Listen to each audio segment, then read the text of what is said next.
Hi everyone, this is Amanda with Sew Comfort. I'm so excited to bring to you a lesson today in how to get a beautifully bound edge on your quilt utilizing your sewing machine and some hand stitching.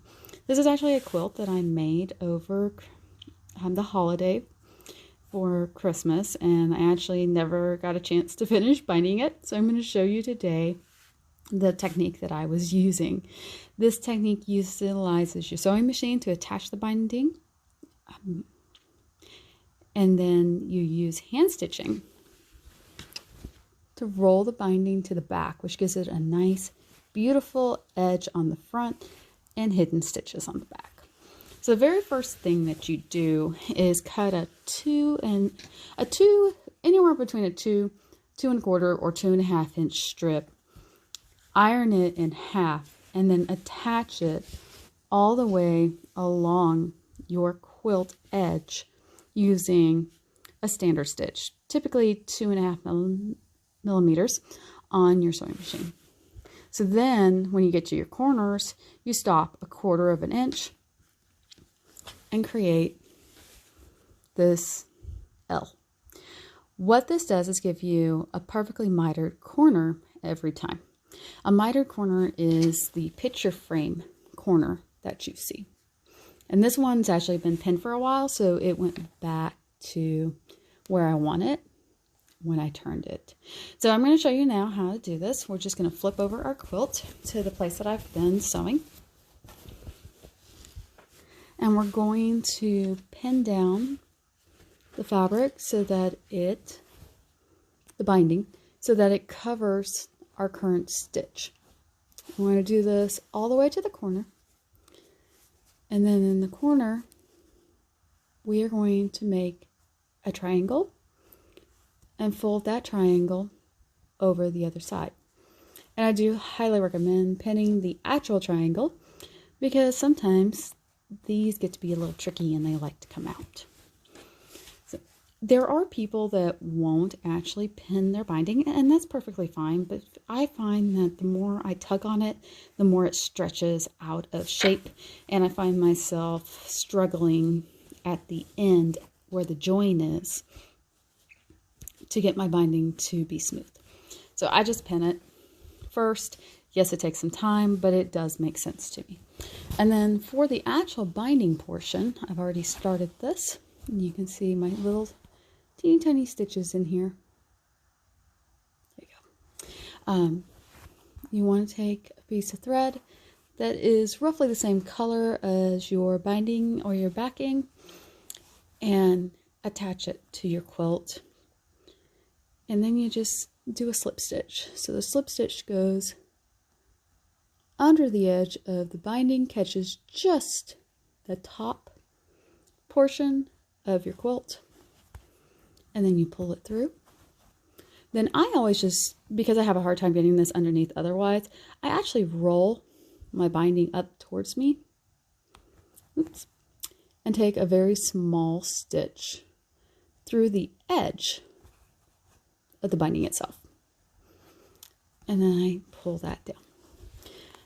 And then I'll just keep doing that all the way until I get to my corner.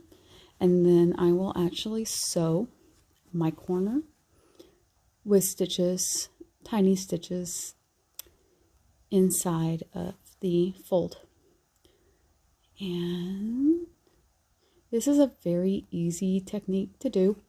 You use this same type of hidden slip stitch on pretty much any cushion, pillow, any type of filled or bound item in which you want to hide your stitches. And when you get really good at it, you can just maneuver your needle under the edge of the binding without the extra help. Now just make sure as you're going that you're not getting too much of a wave. There's a little bit here because that defeats the purpose of trying to do a nice beautiful hidden stitch. When you're done, you will, with your piece of thread, you will go ahead and just take 3 small stitches on top of each other. I typically, when I'm in the middle of a project, will take my stitches inside the seam allowance, just like this, so that I am not having to deal with knots as I go. However, there are, when you get to the end of your actual quilt, you will usually take the stitch on the top side of the quilt, which can make it visible.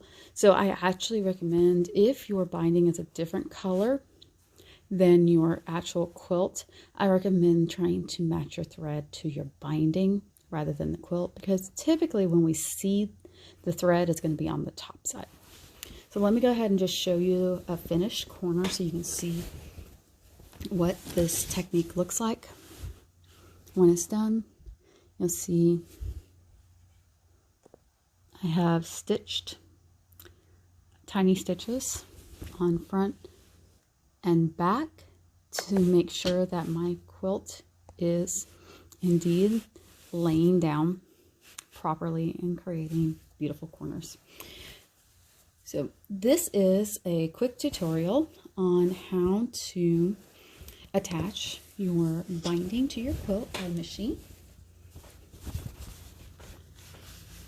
and then roll it to the back to hand stitch it in place and create beautifully mitered corners and beautiful edges. Thank you so much for taking the time to learn a little bit more about sewing with me, Amanda, and I look forward to sharing more tips, tricks, and techniques with you in the future. Thank you, and I hope you have a wonderful day.